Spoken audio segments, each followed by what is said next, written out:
hanging out, chilling, doing some house cleaning, waiting for Jeffrey. Ooh, yeah, It's I got five some of minutes that. early. What's up with that? Oh, just had everything running. Things didn't have to update. All that other fun stuff. I love that. My life has been a series of updates for about a week. There we go. Yeah, that sounds about accurate for me too. Yeah, yeah. So how's things in Washington? What's going on? Ooh, it is warm outside. It is sunny. Hopefully, won't be experiencing any fires anytime soon. But um, I know back home in Montana, there's a fire outside of Red Lodge that is just massive. The pictures have been incredible. Really? Oh yeah. Man, climate change is hitting the Midwest. Not since the I don't know, Dust Well, Bowl, you know what I mean? we've had two problems really when it comes to the forest fires out in Montana. Is number one, we had a lot of pine beetle kill. Mm. And so, for those who don't know, pine beetle is, well, it's a beetle. The grubs bury into the bark and they kill the tree. Oh. And so you end up having these, dead trees all over the place. Mm. And uh, as they finally get really crispy, they get that lovely shade of, if you like put a set of lights on them, it'll go up in flames, crispy. Sure. And Montana also has a very weird and unique set of forestry laws. And unfortunately, with all of that kill, it's like you can't even go in and harvest that wood to potentially like reduce the fuel that a fire Right. could have. So unfortunately, you get lightning strikes, during spring storm season, summer storm Right. season, and then it's fires are off to the races.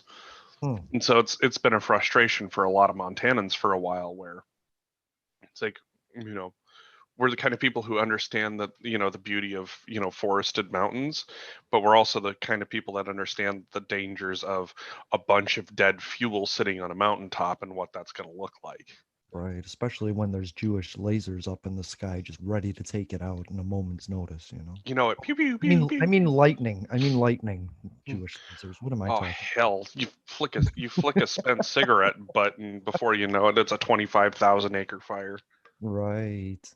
I don't know. And forest floors isn't gonna fix that. So why can't they go in and just harvest that wood then? A lot of regulations have been put in place. You've got federal regulations. You've got um, a bunch of environmentalists that have gotten involved. Mm. And what most people don't realize is like forests have a natural burning cycle. You know, it's usually about every 125 to 150 years. Yeah, well, most of that's well past that point at that right now. Right. And so, Montana's got a couple of there are some unique things about the way that our forests are. So Montana's home to the ponderosa pine, which needs fire in order to release the seeds. Really? Yep. That's So, cool. but here's the problem: you get too much fuel, and the fire has a lot to burn. Fire has a lot to burn. It gets too hot. It gets too hot. It kills the seeds. That makes So, sense.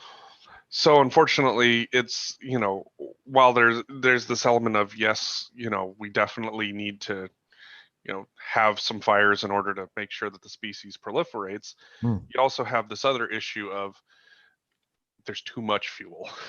Yeah. And It's like a it's lot like a lot it's of like hot. having your idiot uncle stack up a bunch of sticks and then dump 5 gallons of gas on it and let's say watch this. Right, get drunk and smoke by the pile. And a lot of it Yeah. has to do with forestry and Hmm. urban development. And I don't know if that is in Montana as much as it is everywhere else, but if you Hmm. start encroaching on lands that have these natural cycles, then yeah, you're going to get caught in them, you know? Hmm. And that's just it, is that you've got animals that are coming out of these dead zones that it's there's nothing doing there because Hmm. what safety, what food there was is drying up, or in a lot of cases getting burnt up. Right. And And people so, feed these animals. I don't want to be a jerk about it, but stop oh feeding God. wildlife. Stop making them dependent on, it's funny because I was telling people, I was like, don't donate to politicians anymore. You're just feeding the bear. And I was It's like, no, "Hmm," seriously. you know? No, seriously. Like, and that's what some people don't understand about wildlife is that, you know, when people think it's like, oh well, it's like feeding my dog. Yeah, except Mhm. your dog is a 1 ton, freaking bear, and it doesn't have the wherewithal to be like, oh yeah, no, I'm totally gonna be nice to this thing that's feeding me. Right. Or it's not going to be there tomorrow. When you finally decide to give up on feeding this 1 ton fucking beast, it's still going to want its food and it doesn't understand that you've reached your limit and it should move on, And Right.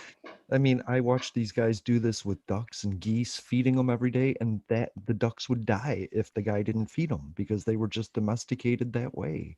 Yeah, they essentially become farm grade ducks.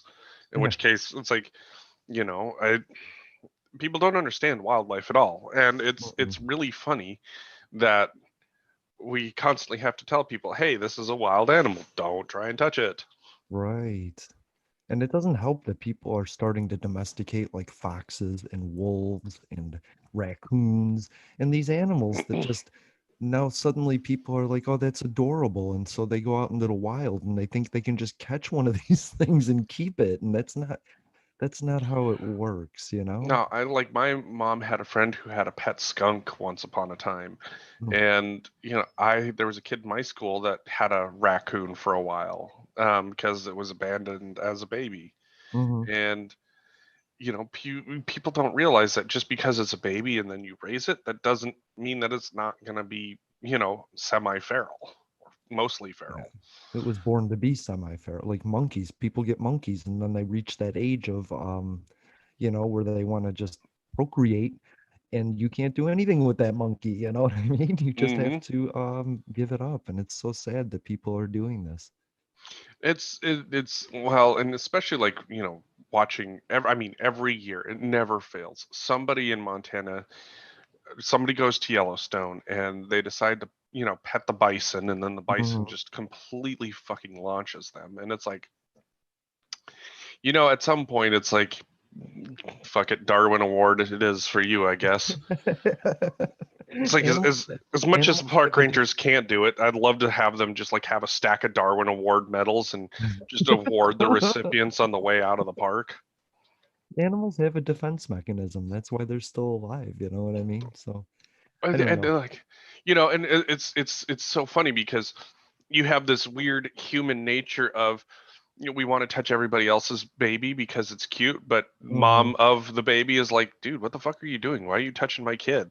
Right. And then we're like, oh well, this large wild animal that could easily toss me 20 feet into the air, it totally is going to let me touch its baby. Hmm. Yeah, sure. No, no, nah, nah, nope. But there is farmers, there's people that are accustomed to animals. They know how to respect this stuff. I'm not saying that like animal sanctuaries and, these people shouldn't be doing what they're doing. I'm just saying your Mm, average apartment dwelling citizen doesn't, you shouldn't be having or raising or training wild animals that oh way. hell no. I don't, and putting them on Instagram to make everybody think it's normal. I just think you need to respect nature a little more than that. Well, and then you have on this other side of things, like there's one particular animal enclosure outside of Bozeman, Montana, where it's grizzly bears. They advertise that you can watch and you can go feed the bears. I mean, you Mm. can't get in the cage with them, but these are animals that are incapable of being rehabilitated and put back into nature. Right. And so you get one group of people who gets really pissed off and it's like, let the animals go. I'm like, you realize they're gonna fucking die the moment that they're back out in the wild, right? That Right. they're either gonna starve to death or they're injured enough to the point where they're not gonna make it. Like there's a certain like people's ability to understand like at what point an animal is either done for or done being in the environment that you've left them in. Mm. And oftentimes humans are the cause of the reason why they can't go back into their environment. You've got bears that literally, they'll drop them off 10 miles out of town, 15 miles out of town, and they will come back to the same place that they've been being fed. Yeah, because and they will come back gaunt, and they don't know how to eat out in the wild anymore. exactly. And so it's really frustrating because your only option at that point is you have to either a find a place where you can put them, a zoo or whatever, because otherwise your other option is b, you're going to have to cull them. Hmm. And that is really shitty when you realize is that some person is the reason why this animal is no longer able to function in the wild. Right. So Mm. it's having grown up in it, it's really frustrating because you get you get people that have these weird and wild responses to it, like, you've got to free the animal. Okay, it's going to die. Yeah. Like, do you understand that part? Do you really understand that that animal is no longer capable of living in the wild? It's going to die. Yeah, it's just we're all stuck on this black or white scenario, and we no Hmm. longer see the nuances in the world, you know. That it's okay for some, but not okay for others, even though we're all equal, you know what I mean? Right. And this isn't like Sea World, say, where they were like trying to put in a fucking dolphin aquarium or something out in Phoenix, Arizona. It's like, dolphins in Phoenix, Arizona. What the fuck are you on? Right? That's been over 100,000 years since a dolphin was in Phoenix, Arizona, At least. at So least. so some of that, it's like, you've got to be kidding me. What fucking brain dead slant skull figured this out and thought it was a Yeah. good idea?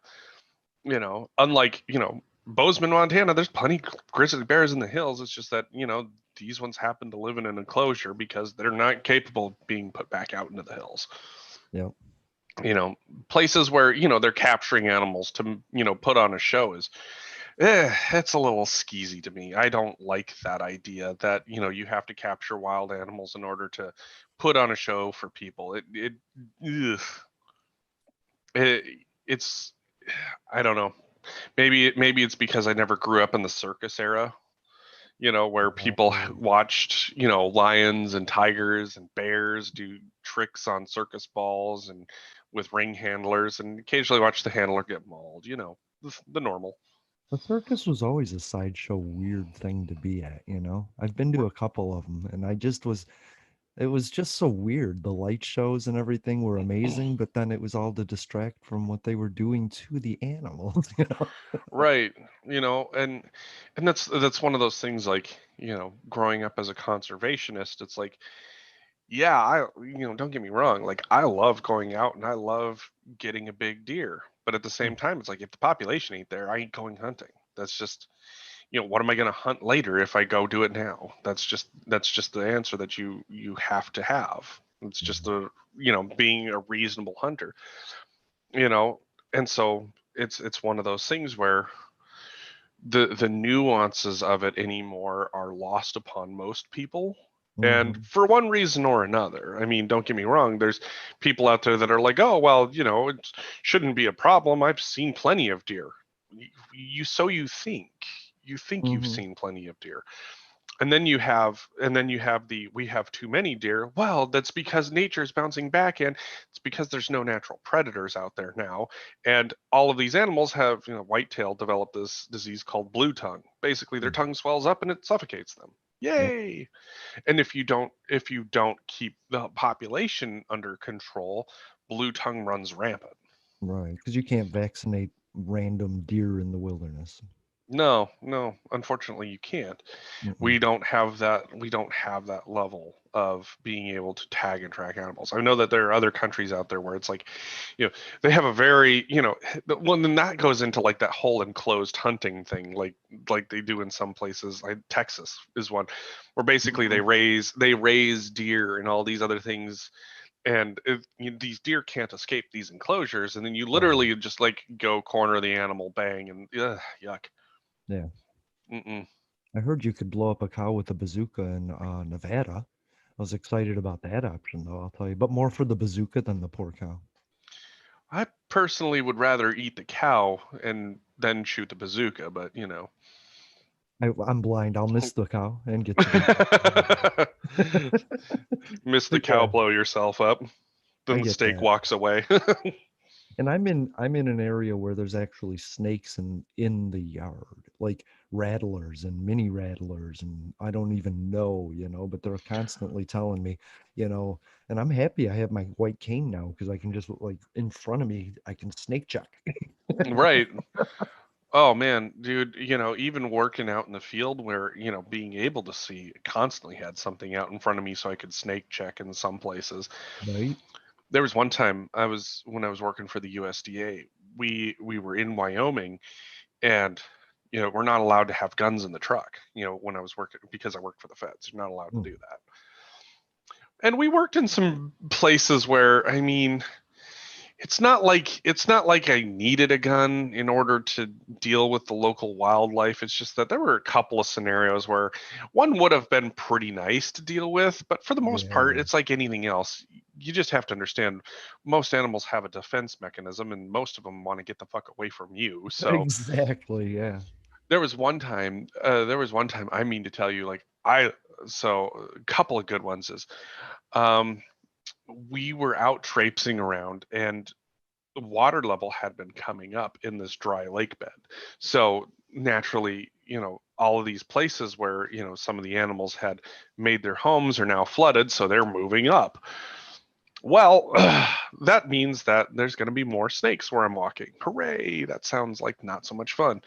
Well, I get out there and we're traipsing around, and I have a pretty good set of boots that are, great for walking around, real thick. Mm. I step down and I hear buzz, and I mean, that rattle sound the moment that, and I just look and I'm literally standing on a rattlesnake's head, and I'm like, oh Oh, fuck, fuck, at trying least to it was like, the head, right? yeah. So I mean, I'm like do do do do do, and I mean, I like just like bolt myself away real quick, and the snake fucks off with itself. There's Right. another time where a buddy of mine, like, we always used to say, you walk in a line of three. First one startles it, the second one pisses it off, the third one gets bit. So we took turns being third. And a buddy of mine, like, first one startled it, second one pissed it off, the third one, all of a sudden you hear bzzz, and I turn and look around. My buddy is literally jumping up in the air, and there's this rattlesnake like jumping at his balls, Oh like man. straight. Oh man, it was just absolutely wild, and that snake was huge. But the one that was like the freaking worst, so no guns in the truck working for the USDA, and Wyoming Fish and Game comes up on us. They're like, "Hey, you guys happen to have like a snake charm or anything on you while you're out working?" It's like, "No, Fed, we can't. It's not allowed." And he goes, "Oh, that's too bad, because you probably are gonna want one." I'm like, "Why would you say that?" He goes, "Come take a look at this." He drops the tailgate of his truck. I shit you not. There's a 7.5 foot rattlesnake with a head the size of my fucking palm, and I'm like, Jesus Christ, Wow. thing was huge. You got to respect that though, right? It, and here's what most people don't realize: it's like that big motherfucker. He'd probably bite you, and nothing would ever happen because rattlesnakes have the ability to control their venom glands when they're older. Mm, So a lot of the times, like if you get bit by a rattlesnake and it's an older rattlesnake, like you'll get a dry bite. Like it'll sting like a son of a bitch, which happened to me. sure, sure. But you don't have to deal with it. It's the young ones that you have to worry about because they don't have that control over their poison, over their venom glands, and that's Interesting. how most people end up getting screwed up. Is they're like, oh, it's a little guy, it isn't going to matter. That thing's got no control, hardly any control over its venom glands, and if you get bitten, it's going to suck. Wow. So it's like you almost would rather be bitten by the big guy. I know nothing about snakes. I just know to stay away from I know my dad is absolutely fucking terrified of them, as I them. found out. Um, I had no idea that he was afraid of snakes. Yeah. Oh, you And we didn't were at, know. nope. I was like 15 years old, and there was this we were working on this job site doing a basement, and there was somebody had been piling up their grass clippings in one particular spot, and there's a bunch of holes in it, and that Mm, means garter snakes have been making their home in it. Well, I managed to snag a garter snake, decent size one, like 18 inches, 2 feet long. I got it by the head. It's nothing. right. And so I'm showing the guys, and they're like, "Ah, that's really cool." I mean, it was really colorful snake. I show my dad, and he like literally screams as high as he can and faints. That's how I found out my dad was absolutely terrified of snakes. And then a few things from my past started to make more sense. Why, like, my dad wanted to like basically use a bazooka on a snake, and it was a bull snake, which bull snakes are great to have around because they eat mice. Yes, I love that. So it was really funny to find that out. But yeah, Mm, it's nature's a weird one, man. And if you don't grow up around it, you just never learn that, most of this stuff just wants to be left alone. right. And you don't fuck with the babies. Just don't do it. It's bad for your health. Yeah, that's true. I don't know. I lived surrounded by factories, but we had a garden and I would watch out the back window as like the skunk would like go to the garden and keep the possums away, but then the possums would come away. They'd get closer because of the raccoons, and then you'd see the cats out there going, "Ooh," and it was just this little wilderness. Like I even had a deer in my backyard for a while. It would just come in the mornings and eat and then leave. So Mm? it was just so weird for an urban setting, but not once did I go out there and say, okay, well, I did. I tried trapping a raccoon, but I got a possum. I got a skunk. That's Oh one no. time. I Whoops. just threw a sheet over it and let it spray away, and then we took it somewhere else. Right. No. Um, one of the crazier stories. So, growing up in rural Montana, one of the things that, our power can be pretty robust, but it takes some events to knock the power down. Well, so one time my mom and I are sitting there trying to bake something. I forget what. I think it's for some sort of school function, and we're like running behind as it is, and we're trying to get this done, and the power turns on, turns off, turns on, turns off, and then finally it cuts out.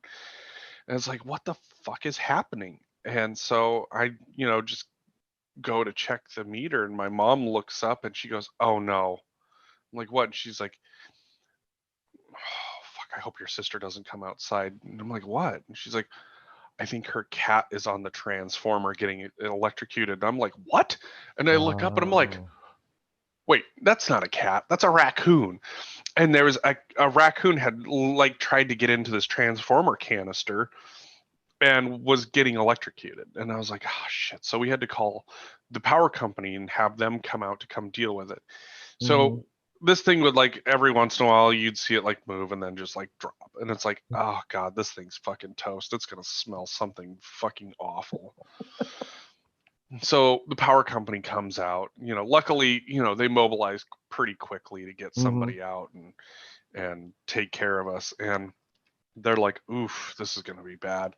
So they get up in the bucket and they get that transformer unhooked, and then they take the animal, and they they start to get it, but they lose the grip on it, and it just Hmm. falls like 25 feet, 30 feet down. And I mean, that thing hit the ground and bounced Hmm. and hit the ground again. I was just like, "Oh god, this is going to be nasty." All of a sudden that thing popped right up and took off, and I was like, Wow. "What?" Wow. It's like, how? I I don't don't know. even. I was like, Raccoons are resourceful like that. You know what I mean? what was really funny though is that after it bounced and took off, all of a sudden my sister's cat went running after it, and then the dog went running after the cat and the raccoon. And I was like, what is happening? Yeah, that's perfect. It's such an analogy for politics. I love it. Oh God. So something really cool is happening, and it was in the news, and I thought we could talk about it. It Ooh. was they're passing bills to get rid of the Defense Authorization Acts of 1991 and 2002, Yep. and putting the war issuing abilities in the hands of Congress. And I love this. And the fact that a president is going to sign it to reduce executive powers, I think is so exciting. What did you think about that? I think so. There's two fundamental problems with it, in that what's happening is great. Like let's not delude that. Like those things need to be off the books, period. Yeah, they do. But that still doesn't stop the president from being able to send forces, minor forces, when he wants Good. to. And so that's one of those things where I have a real problem with it, because it's what we've used to get involved in Vietnam. It's what we've used to get involved in Iraq. It's what we've used to get involved with Libya. It's what we've used to get involved with Syria. And all of these little things, it's like, oh, well, we're going to send some people here. We're going to send some people there. You know, it was, it's a relic of the Cold War that honestly, that needs to go away too. Hmm. The reality is that we have to be better about, if we're going to go into any sort of fight, that it has to be some type of a coalition. and Mm, and we also have to be realistic about the fact that if it means a fight, Syria was an absolute shit show. yeah. you know at one point we had the ability to work with the Russians to negotiate Hmm. Assad's removal. But because we couldn't just remove the entire regime, we said fuck it and said no. Right. Now, if you look at what happened in Russia, I mean, I hate to give credit where credit's due, but Russia saw what we did with Iraq.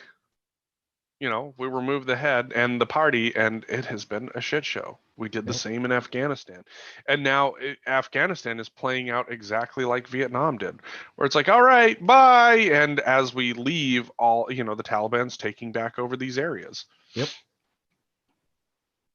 Which is what we Like, were trying to avoid because of the way they treat, because of their human rights abuses. not just the human rights abuses. Unfortunately, that's like number 4 on the list. Of what the It's Taliban do? Yeah, Interesting. the Taliban are more notorious for allowing financing drug and terrorism stuff, is what the official Mm, line is. okay. Um, Well, but Afghanistan is known for its poppies, like, yeah, it's poppy field. So that's why we were there mainly, and that's how Bin Laden made most of his money. yep. So that's not going to get resolved very nicely, and you know it was another one of those things where we could have taken a ton of lessons from the Russians and how not to deal with Afghanistan, but we didn't. So there's that. Well, they were in that region before we got into. They were failures in the Middle East before we took over the fight in the Middle East, and then we were Yep. failures in the Middle East till Russia came back and said, "Okay, time for us to fail." When are we just Hmm. going to leave them alone and just it was a subject on Adam Has a Beard I was on the other day, and he Hmm. was like, when are we going to stop trying to influence the world, and when are they going to start influencing us? And I explained to him, it's not that we're influencing, it's the means in which we use to influence. Hmm. We could use delegations and diplomacy, or we can use a rifle. And we switched somewhere and went with the rifle when we got these defense authorization acts in, to where we could just go and use the rifle instead of diplomacy. But I think, and just like the world thinks, we need diplomats in there to be a cool head. We need Hmm. we need these people to be at the table, and they were here monitoring our 2020 elections. Like, Yeah. the international community was here. And so it's not that we're influencing, it's that why are we using guns? So Halliburton can get a paycheck, so that we can get mining rights, so that we can dump trillions of dollars into this slush fund called war. And that's just it, is that we've, like I said, our ability to have the president use minor troops is a relic of the Cold War, Yep. because we needed to be able to fight the communist threat, and we used that so liberally Yeah. because we were afraid of the Russians putting nukes in places that could reach us. Mhm. And it's a relic because we didn't know what the Russians had for technology and how they could hit us. We knew Right. about their strategic bombers. We did not know about their rocket program as much as we could have or should have. Mhm. And we were far behind the Russians in rocket technology. And so like these fights that we've suddenly put ourselves into, like the Bay of Pigs invasion Mhm. and all these other little places, putting missiles in Turkey, for example. These were things that, we did this out of a quote unquote necessity to fight the communist threat. And then when the Soviet Union fell, those things didn't fall with them. Right. So, you know, Iraq One is, I would say, probably the last real fight that we had where we actually had a coalition Mhm.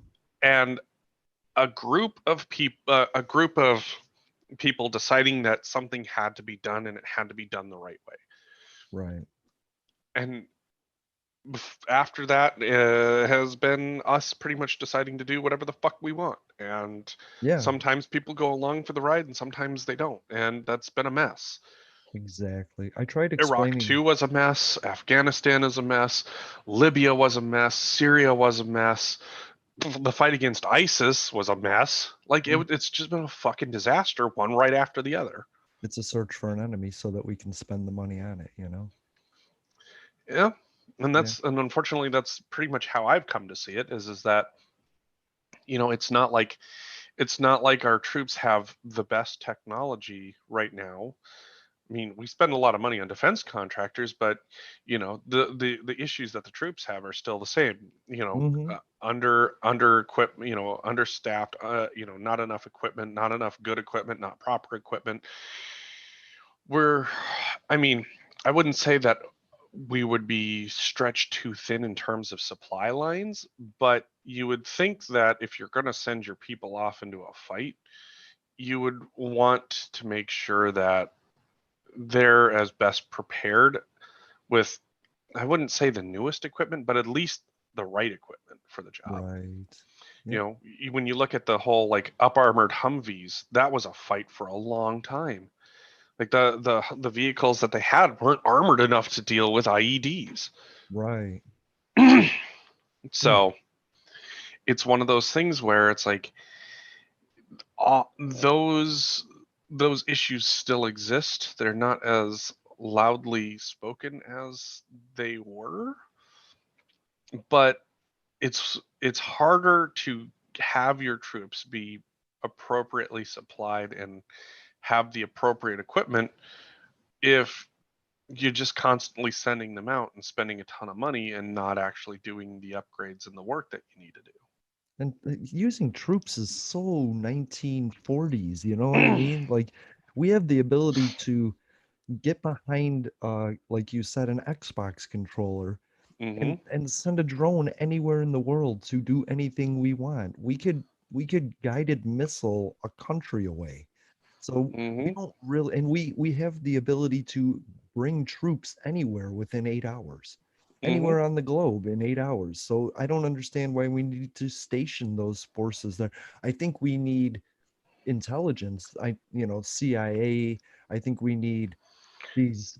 I think we need to know what's going on, but we don't Well, need forces there telling people what to do. You so know? this is another issue, and this is fortunately, unfortunately, this is also one where Trump got it a little bit right. Is that the amount of troops that we have stationed in other countries on our dime is it's extraordinary. Yeah. It's why other Yeah. Yeah. countries Yeah. have not invested or have invested their money strategically in their military. Mm-hmm. And it's one of those things like it's another relic of the Cold War. No army was as prepared to deal with the Soviets as we were Right. because the British had just gotten the hell beat out of them. The French had gotten the hell beat out of them. We didn't trust the Germans. Uh-uh. And all of those would fit in our Western territory. Right. You know, technologically speaking, nobody was on par to deal with the Russians like we were, the Right. Soviets. And so you have this giant scare about, when the Soviets invade, and for a long time that was actually, a real issue. It is right And now. They're invading right now. I mean, the Russians are definitely doing things that they shouldn't be doing, and that is an issue. But now the question is do we send troops to deal with that? Do we really want to go that way? Is that's what I'm taking away. You said people didn't spend their fair share like at NATO, and that was a big topic. But Hmm. the thing is we kind of forced our police on them. We Oh, said we we did, sent absolutely. people in. So why would I pay for that? Like you're giving it to me. Just get out and let me defend myself, But train that's me. But but that's the you're funny part is that every time that we're like, all right, I guess it's time for us to leave. They're like, no, no, no. How could you abandon us? And it's like, yeah.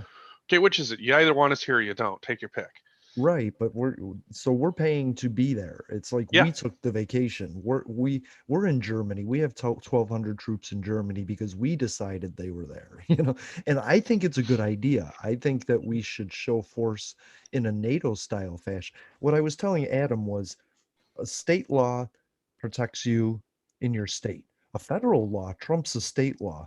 There's the G7, which puts policies and agendas for the democratic countries. And then there's NATO, which is this overall broad spectrum of what rules and norms, policies and laws, red lines, and all of that stuff for the way the country should treat each other. And so I think from a NATO standpoint, we should support NATO and we should offer Mhm. policies, but we shouldn't go in there alone anymore and say, well, Ukraine is our problem alone. We're the biggest, oldest brother, maybe, in that way. And so, We're the biggest brother, absolutely. But it's you it's know, one of like, those things where it's like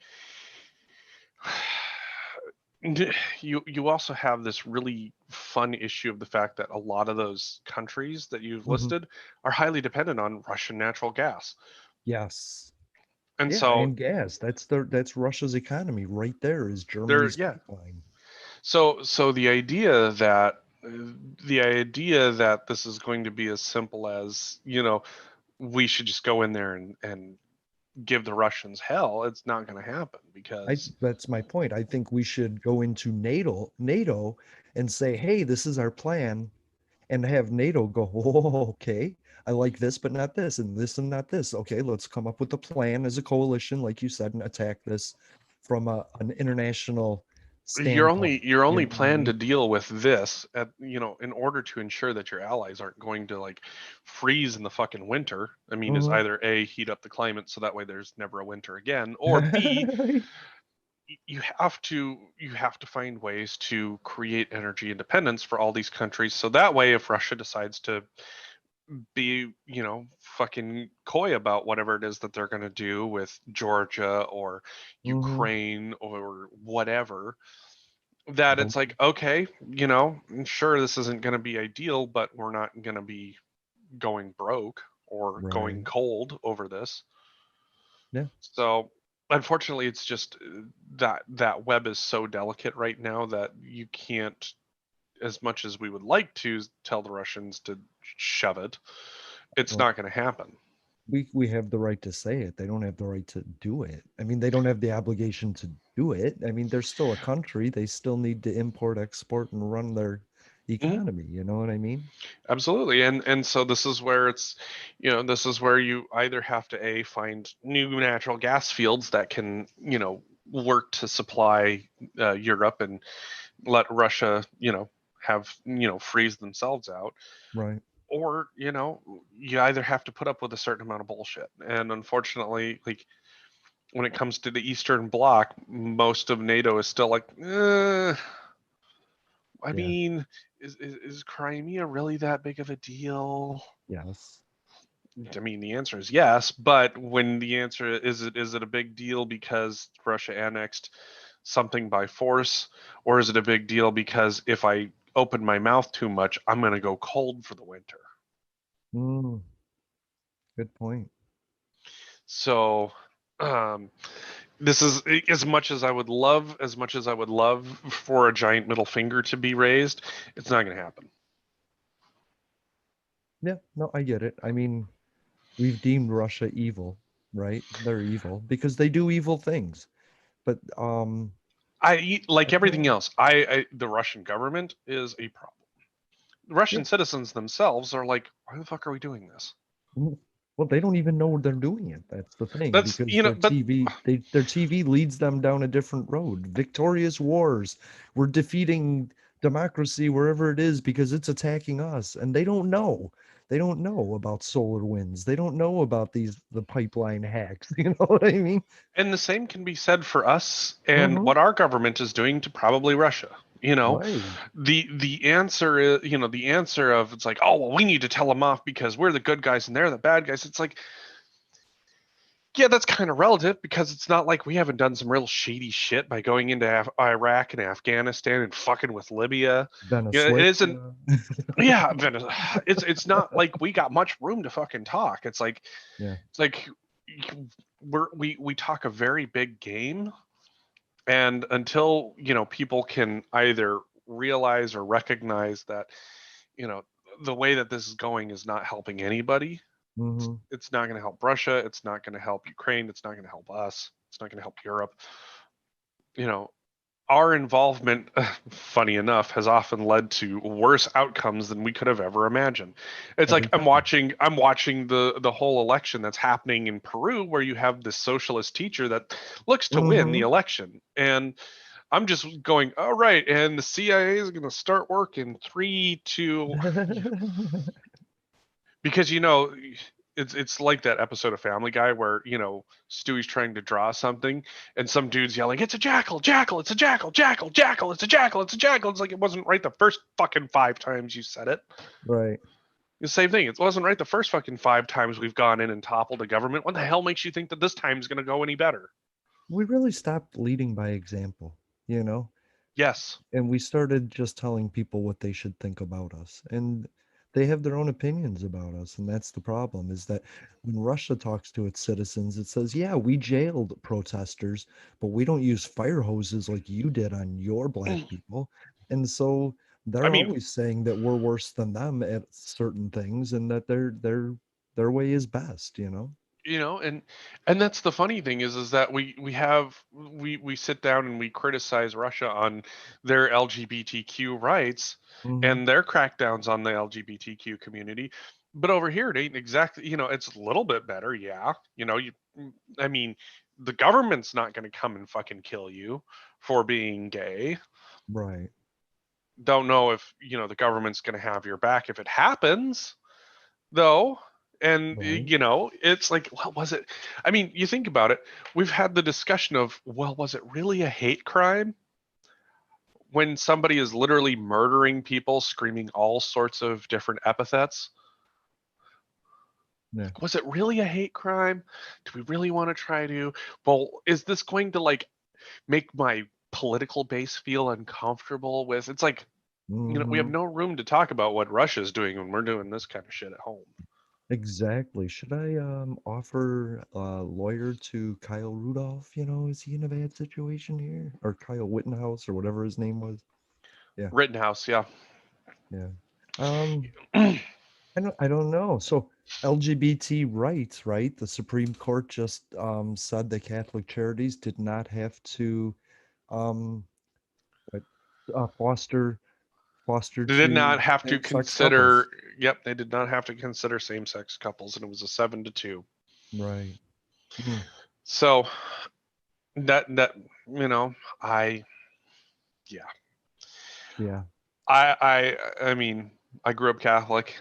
I feel that they're wrong to exclude same-sex couples. Mm-hmm.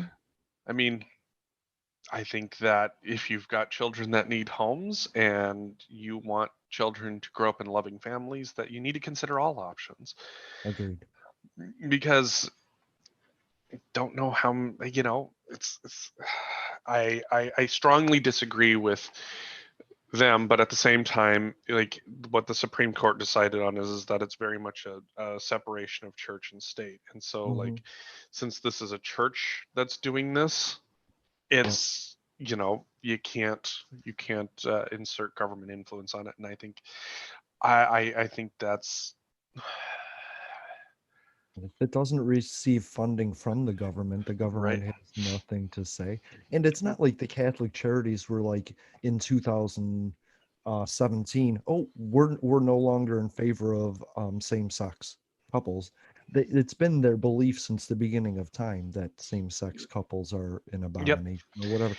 I don't know what that's Yep. called.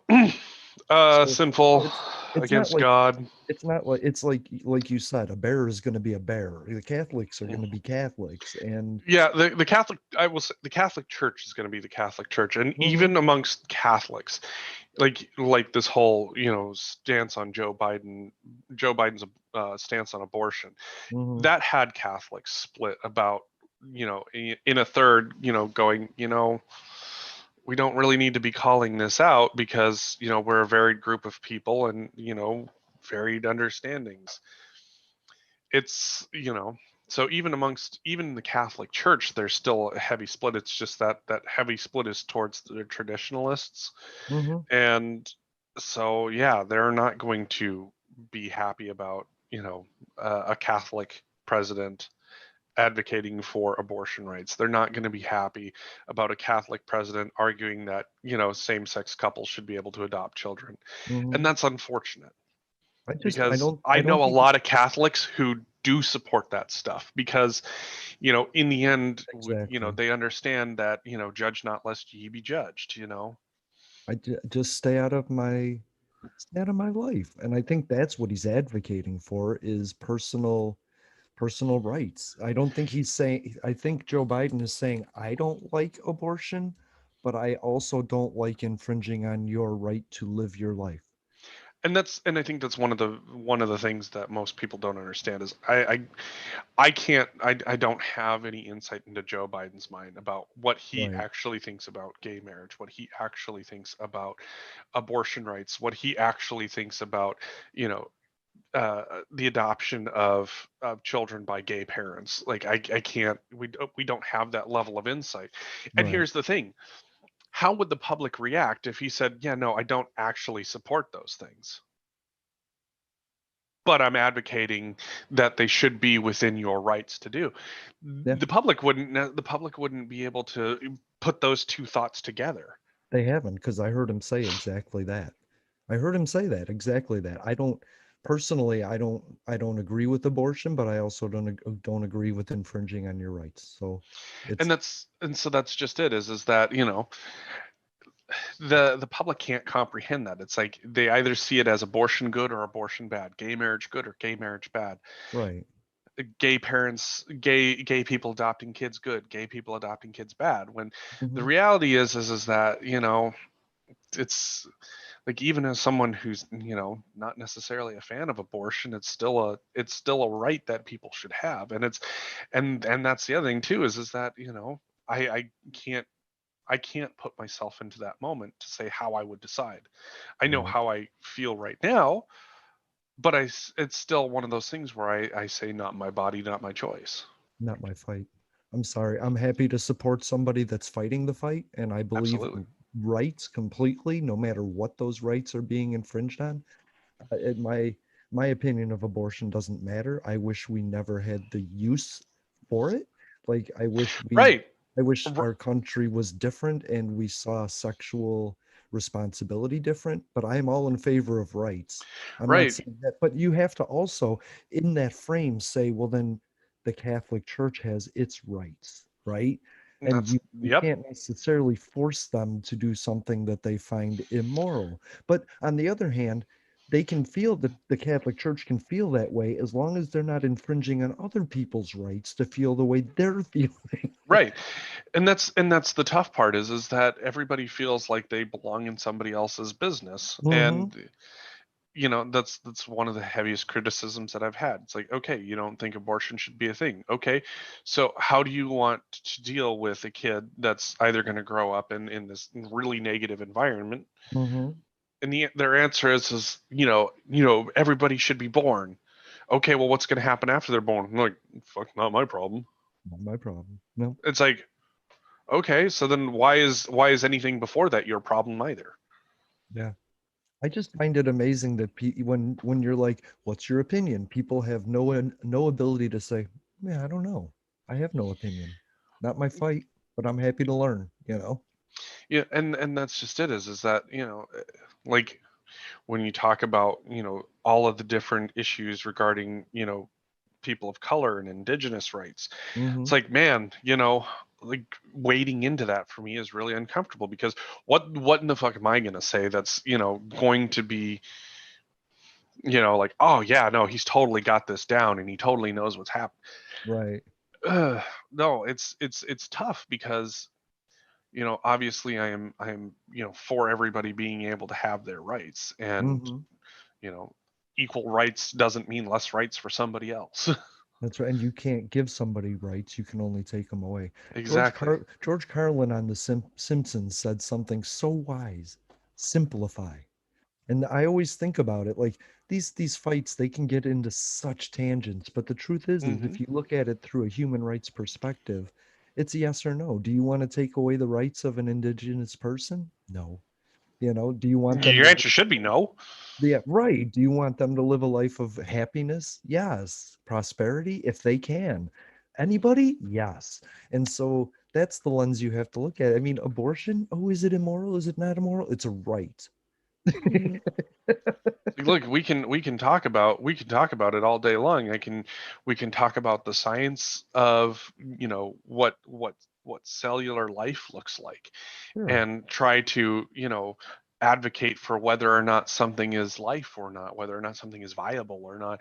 We can sit down and we can go down all of these rabbit holes, but in the end, Sure. it's what are you doing that is going to ensure that everybody's rights are going to be uh, you know Hmm. allowed. And arguably the funniest fucking stuff out of all of this is that the same group of people saying banning something doesn't work are the same group of people that will propose banning something else because that'll Exactly. work. Right. It's like people want to ban guns, but then think they don't want to ban abortion, but then they think banning guns is going to solve the whole violence problem.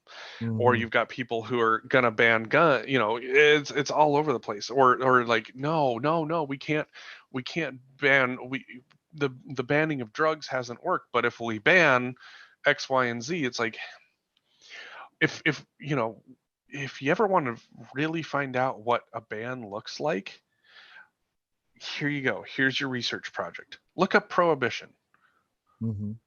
and tell me how well that worked out. Yeah.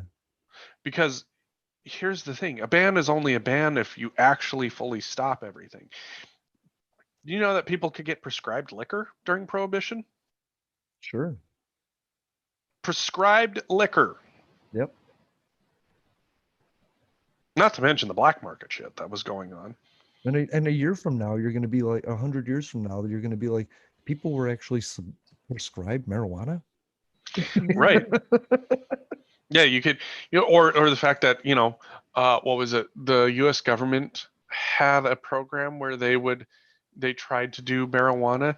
And so oh God, I want to say that I don't know if the last person who was prescribed or who was getting governmental weed is still getting it or not. But literally, the government was sending people weed. It was Hmm. part of a program to understand it, and that's the funny part of it is that it's okay, it's banned. Oh, but it's not banned in this scenario, and it's not banned in that scenario, and it's not banned, and it's not banned, and it's not banned, and it's Yeah. so what? Who's it banned for? Who There's is it some banned for? there's something called a stamp, and grow you can grow if you get the stamp, the tax stamp. You can Hmm. grow it, do anything you want with it. It's just the government decided to never issue that tax stamp out again. So they Hmm. didn't make it illegal. They just decided that they weren't going to issue the legalization of it. And that Hmm. was hundreds of years ago. And honestly, it's because the people that started the newspapers were like, we just invested very heavily in forest and we don't want hemp taking over the market. We didn't plan for that. So please make it illegal so our forests can get a head start. But now, newspapers are dead. Right, and the price of wood is through the roof. So Yeah. you know hemp could be useful in making sure that some of those wood products could be purposed for other things. Exactly. So we need to look at banning stuff doesn't help. I think it's kind of telling a kid that you can't do something, and it's kind of like banning water in a full pool. You're not going to get rid of it. You're not going to get rid of all the guns. You're not going to get rid of all the marijuana users. You're not going to get rid of all the gay. Not, so you can't Right. you can't just make laws to keep it in check. You can't hold water in your hands and assume that you're going to be able to keep it there. It's going to leak out, and you just got to get used to that. So instead of trying to restrict Or things like we're all children, maybe you should just let us live lives as adults and maybe die of a heroin overdose if we want. or understand that, the what you're doing is creating a black market for Hmm. whatever it is that you're doing. And then everybody will immediately jump to, oh, so does that mean we should make murder legal? We almost have by calling a hate crime a hate crime. All murder is a hate crime in some way or form, right? It's And in just all honesty, we have made murder legal. It's called the death penalty. yes, exactly. It is legal. Justifiable homicide, manslaughter, all these things that you can just I get mean, parole or you think supervision about it, for. that that that maybe we should make murder legal has actually expanded, because Hmm. it's the death penalty. It's allowing cops to be able to shoot people and kill them whenever they feel like their life is under threat. Sure. It's the weird way that some of these stand your ground laws are written. We've made murder legal. Yeah. I mean, a pharmaceutical company can kill millions of people and have no responsibility for that?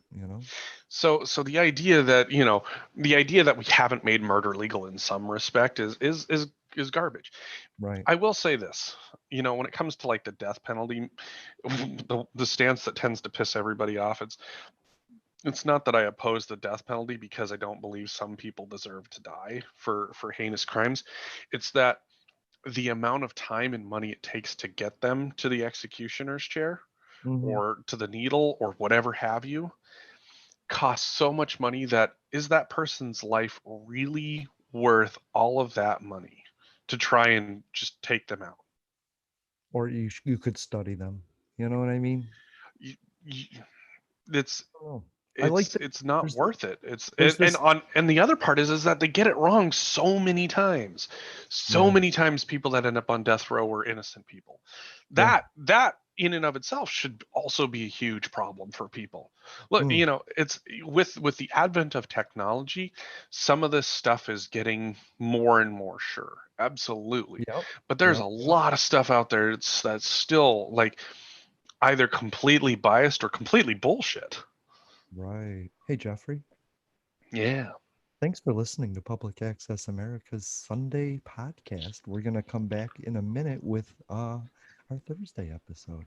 So you know what you just led into with that was the critical race theory that I kind of wanted to Mm, address, but critical race theory. I started looking it up and I got such a headache. So what I wanted to ask you, because I know the very basic of it, but Mm, we need to break down one single word that I think is important, and it is the word theory. So theory. can you just tell me what the word theory, not in critical race, just in The word general theory. theory? Yes. So a theory is a part of a hypothesis that if it's basically the I believe something to be true because of X, Right. and I have not been able to prove it untrue. So much like Right. in science, it's like, our theory is that, let's say, you know, if I hold up here, let me grab this right here. So I got a paintbrush in my hand.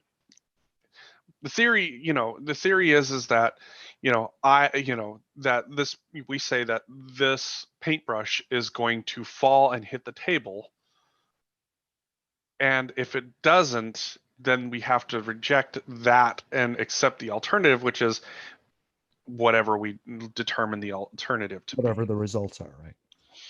So a theory, so when we look at what, some of these are, so hypothesis is, it's here's the question: if you do something and we expect a certain result, Right. and if that certain result doesn't happen, then we reject that, and the other has to be true, because we kind of, we can't just be like, okay, well, if this doesn't happen, then it has to be blah blah blah blah blah blah blah blah blah. Right. Basically, it's us like saying, this is what we expect to happen. If that doesn't happen, then we know that that's not the cause, and that allows us to move down the list and say, okay, so now if I do this, I Hmm. expect this to happen.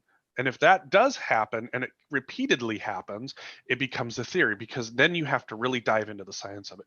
You have to Right. you have to test it in different ways. You have to test it in different mechanisms. You have to test it with different people, and you have to keep testing it until you can prove that that's not the cause.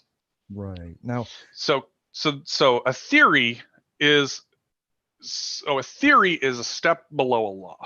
it's like a thought. It's like a new way of looking at something. No, Every theory starts with I wonder if this, right? no, I wouldn't. Okay. That's a hypothesis, is what Okay. I would say. Well, every It's, theory starts with a hypothesis then. every theory starts with a hypothesis. What Right. gets it to a theory is that it has been tested time and again, and Yes, so far yes. continues to hold up. Right. Okay. And then that Which is a step below a law, like when we think of a law, like the law of gravity. right. And the funny thing is that we know it to be a law right now because we have proven gravity exists in various forms in various ways. But the Right. Time and reality time is that again. it's only going to take one instance of that not being true Mm-hmm. to throw that out the window. It's just that Yeah. there's some pretty universal constants with physics that's less likely to happen. Right. But But that would start with a hypothesis or a situation, right? yep, Okay. So, but that brings us to critical legal theory, right? yes. And when everybody, well, I don't know if everybody knows, if you're sitting in a bar with a beer talking to people around the table about shit that's happened, or if you're in college sitting with your professor discussing events and things that might or could or might happen, you start to look at things in a variety of unique ways. And so if you're Hmm. looking at law and you're like, I wonder how law affects rich people and the taxes they pay. I wonder if law affects LGBT people. I wonder if law systemically affects black people. And so these discussions come up. Now, if you also at the same time have 7% of your country saying, this is happening, this is happening, this is happening, they have the hypothesis, and these legal students create a theory. And Hmm. it's one way to look at it because what they're saying is that critical race theory is coming out of Marxism. This is what I don't know, the guy from Texas said, Ted, whatever his Oh name my is. God. And so I really want to disprove this, but I want people to understand first that it's a theory. It's a way of thinking about things, but that doesn't necessarily make it the way it is. The other thing is that they're very smart people doing it. And it's just a way of looking at things. It's like being high and going, I feel happy, or being depressed and being like, I'm sad. It's a way of looking at things. They're not saying definitively that it is law, that it is actual, but I believe that it is. Just for the record, I believe that racism Hmm. is systemic, but they're working on that. And I don't see Hmm. why that is going to be the crux of the Republicans' argument to democracy. So, all right, let's start with a few things. Hmm. Let's start with logical fallacies, because I love logical fallacies in that logical fallacies are great points for debate, but they suck the moment that you try to hold a candle to them. Hmm. So, my personal favorite is that critical race theory has been born out of Marxism. Oh my God, this is one of my favorites. That's not, no, You know what's funny no. about that is the way they describe it, Marxism as um, social class divisions is exactly what Republicans are to the rest of the country. This logical fallacy is called appeal to emotion. Right. When Republicans know that their base is terrified of communists still, which I don't even know where we have a good definition of communists around the world anymore. Right. It's the Soviet Union was like the best definition of communism we had, and Hmm. that didn't hold up. Might be North Korea now. Yeah, well, that's more like I would call that torture, but sure. Totalitarianism. Okay. Totalitarianism. Thank you. Yes. Yep. So so appeal to emotion by stating that critical race theory comes out of Marxism Hmm. is meant to, it's not based in any sort of like, oh no, so where critical race theory is that if you look at the Communist Manifesto written by Karl Marx, and Karl Marx breaks down this whole Yeah. blah blah blah blah blah, it's not based on anything like that. It is literally them taking two things, one of them that scares your Right. particular constituent base, and then just applying that name in congruence to whatever it is you're talking about. Freddy Krueger says you're racist. you know and it's enough to get people to be like, oh well, if I know that communism is bad and Marx is bad, so critical race theory is bad. Right. But the moment you take any sort of a look at it and start to dive into it, you start to realize that the two things aren't connected in the slightest. Nope. Is it possible that there are people that are proponents of critical race theory that are also Marxists? Yeah, Yeah. absolutely. Is it possible that there are people that are proponents for critical racism, critical race theory, are also proponents for capitalism? Also, yes. Yeah. Because, why wouldn't people who think that the system has been completely biased on them want to have a capitalist system that, no longer has those racist pressures on them? Right. So the idea that it's one or the other is laughable at best, because critical race theory isn't about uh, market economics. It's about understanding the systems in place in which racism has been enshrined. Right. And the legal ways, it was born out of critical Mm-hmm. legal theory, and it became Mm-hmm. how does the legal ramifications of a criminal justice system affect somebody disproportionately of color? And I'm of the Absolutely. belief that that is true, and It's, if you think about it, Jason, you think about the gun laws that we have in this country. Mhm. Think about how often it is that some white dude has a gun and nothing ever happens. But the moment a black dude legally has a gun, he gets gunned down in his car. It's Right. not that we don't have good laws on the books, it's that they are very significantly practiced against black people. Right, because it's easier to take their rights away. If you can take away his right to bear arms and to vote, you've pretty much eliminated the threat. Exactly. So the idea that the idea that somehow this hasn't been enshrined in some sort of legal way is just absolutely asinine. We know Right. that it has. I mean, if you want to talk about some of the very simplest low hanging fruit, look at the 3/5 compromise. Right. A person is three-fifths of a person, and the white person that owns them gets more of a vote because of it. Yep. Yep. So to say that it's not possible for race to have been enshrined in legal theory is absolutely not true. Right. It's just that it's become more nuanced. And It's not as everybody, overt as it was. there's millions of us, and we're all looking at things in our unique perspective. The fact that somebody wasn't going to say, gee, I wonder if our criminal justice system is slightly racist, isn't going to happen. Of course, it's going to happen. Especially when you are so blatantly obvious with using it against people of color. hmm So the idea that it doesn't exist at all is absolutely laughable at best, Hmm. because we know that it has existed. There Right. have been laws on the books. For God's sakes, it took until 1996, I believe, for Mississippi to ratify the emancipation of slaves. Yeah. Yeah. And first white person even convicted of rape was in 1965 in Florida for raping a black person. It Yep. wasn't even considered rape until 1965, 6 years before I was born. 7 years before I was born, it was okay to rape a black person and just say, You what? couldn't marry, if you were a white person, you couldn't marry a black person. Right. And live in certain states. Yeah. Exactly. And so So do we, so so, so the very simplest, the lowest hanging fruit, things that mhm, have gone by the wayside. right. To say that there isn't more to it is absolutely laughable, Right. because there's a lot more to it. And this is where, like, from my perspective, like, people who want to pass more regulations on guns, it's like, who do you think that these are going to be proportionately affecting? Do you think that, if you're saying that the system is racist, if you're Hmm. saying that the system is, has a whole bunch of racist issues in them, and you want to pass certain laws, have you actually done the homework that these laws are going to affect everybody equally? Or Hmm.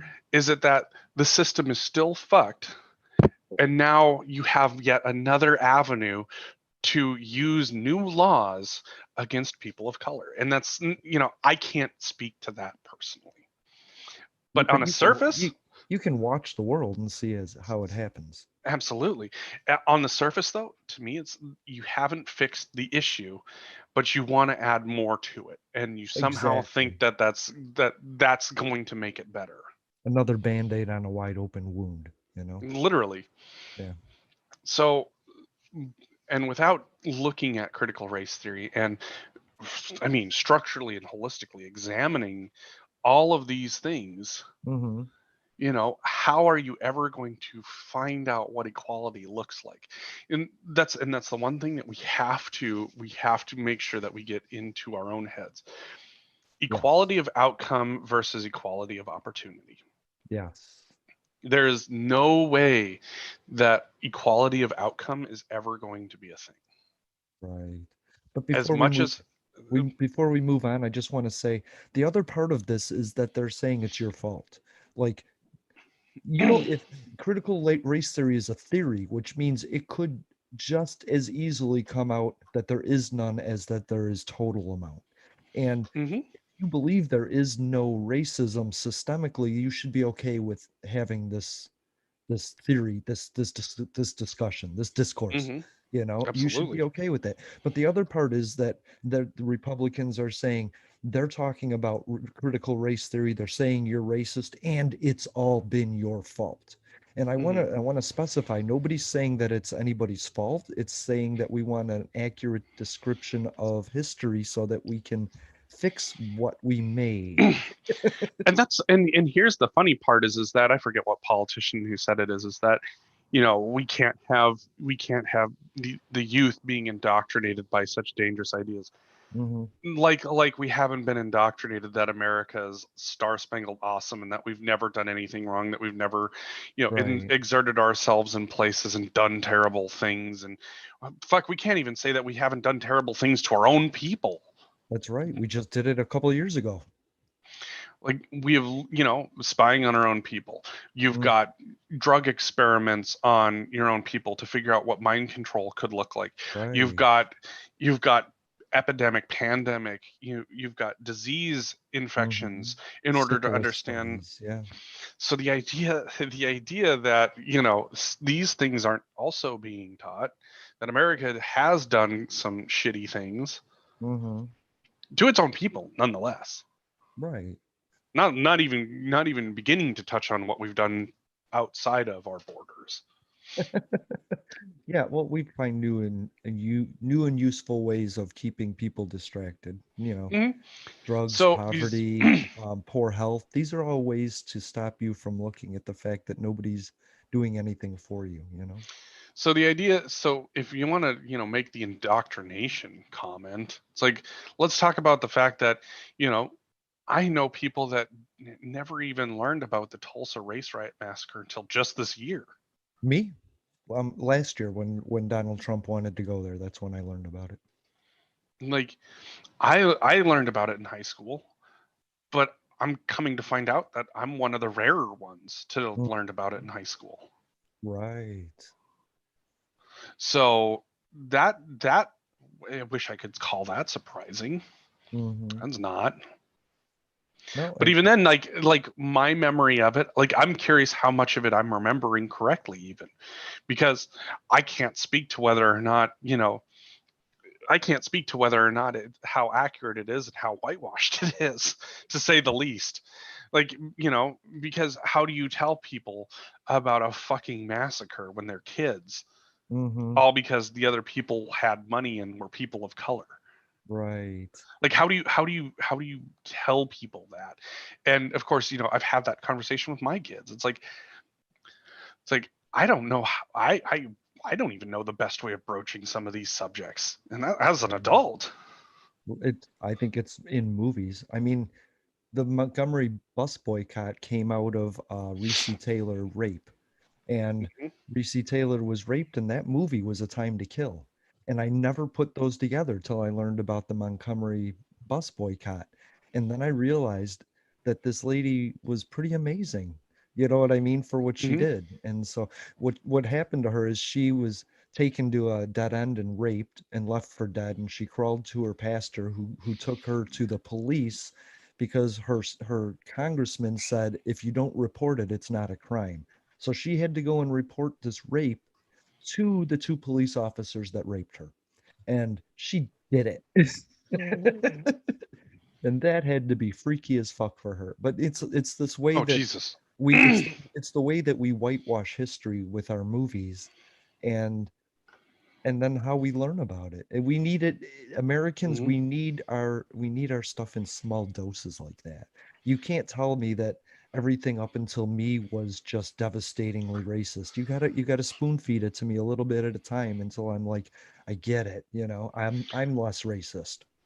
And that's the other thing too is that you also have to memorialize it in a way that, not just the generation that did it, but generations to come are going to understand the horrors of what they've done. I Hmm. mean, when you look at, I mean, I don't envy Germans having to learn about their history. That's where I was going too. I don't envy that. I don't envy Japanese having to learn about their history. Hmm. But let me tell you something, like I don't know that people really know what our history looks like with the indigenous population even. Exactly. You know, what's interesting, we had something about Vietnam, but it was from a Japanese perspective. Like we had a series, and I thought it was so cool. I even did the titles in Japanese because I mean, we're a global community now. We actually, Mhm. Japan and America have a chance of learning about something from a neutral perspective. You Mhm. know, they have graveyards full of cherry trees to honor our soldiers that died there. I Mhm. think that's so amazing. And Yep. so they learned, and I don't think it's a problem learning about your mistakes. That's the only way to learn. You don't learn from your victories, right? I mean, you can learn from your victories, but you have to learn. You have to learn in defeat. And I Hmm. say that because if you don't, you're doomed to repeat the same things again. Yeah.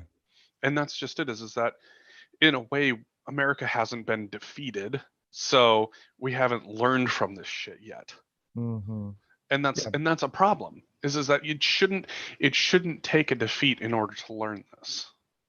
but that's so It shouldn't strange. In it Russia, shouldn't take that. It shouldn't take that. the framing is that we only lose. We lost in Georgia. We lost in Ukraine. We lost in Syria. That's what the Russians know about us, that we're losers. It's only, like you said, our star-spangled rhetoric that tells us we're winners all the time. Have we always won? Or did we go into Vietnam and then back out and say, that wasn't really a war? It was a conflict, so we've never It's lost a a war. it's a conflict where we won the death of 58,000 Americans. We didn't lose in Afghanistan. We occupied for a while to bring stability to the region, but we were never at war.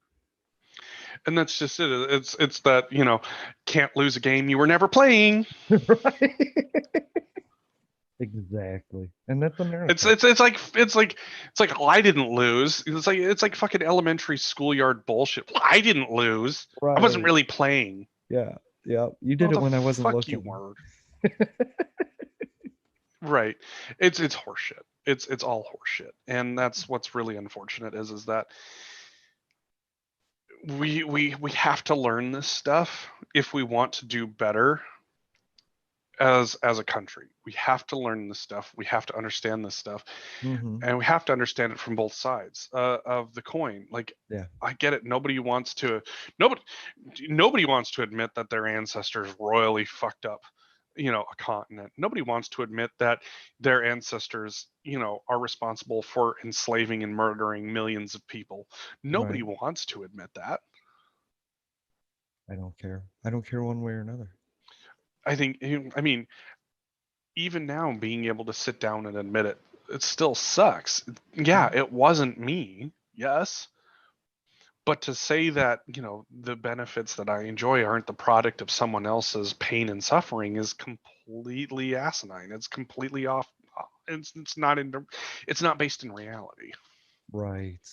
And then to say that those people that we took the land from, there's not even any history. They don't have no American history at all. They're not even a part of our history. They're just something. There was nothing here There, when we got here, and then we built America, and they had no part of it. yeah, and that's such. It's Oh, they were a part of it. It's just that they were the quote unquote losing part of it. Right. They were the rubbish we were trying to clear out. There was something here in America, before Americans. It was half or one third Mexico and two-thirds America. Like, Right. And that's, when you look at some of these things, like for example, growing up in Montana, we're familiar with Custer's Last Stand. hmm And it's different for everybody, I suppose, and how they what they take away from it. What I took away from it is that there's a group of soldiers that thought that they were on the up and up, and they got their ass handed to them Right. by people defending their land. hmm Exactly. Daniel Boone in the Alamo, right? I always think of that. Like, we settled Mexican land, and when Mexicans were like, "Whoa, get out," we were like, "Nope, it's ours now." We killed thousands of them. So so when you sit down and you start to understand like all of these defeats and all of these laws hmm that were in place, that's how you get to critical race theory is Right. really understanding our history, understanding our actions, understanding our how we solidified certain things in law, Yeah. and whether or not those things are still at play. That's really what it's about. Right. Yes, Because yes, we can sit down and say, oh, well, it's not as bad as it was because we don't have the three-fifth compromise. We don't have Jim Crow laws. We don't have. Yeah, there's a lot of things we don't have anymore, but there's still a lot of things that we do. and there's a A lot of things we don't lot. don't have that we can go back to just by a simple court ruling. And there's You a lot know. of things that we probably don't even understand. Don't we? Mm, yeah. It's the we don't know that we don't know. Right, but I mean, they're attacking Roe v. Wade. They're attacking Brown v. Board of Education. They're saying that these aren't actual based like final laws. They're not settled law. They're up for discussion now, and that's dangerous where we're headed. We could, as long as the law is on the book, the option is to enforce it or not, Hmm. right? And I love a group of intellectual minds that are focused on law, going through laws, going, this law makes no sense anymore. Let's get Right. rid so it can't be used again, and it can't be used as a bell for the curve. We were here, now we're here. Let's get rid of that and say we're here. Let's not do that. You know what I mean? Let's go forward. Hmm. Let's clean out the laws that are obsolete so that we can't go back and use them.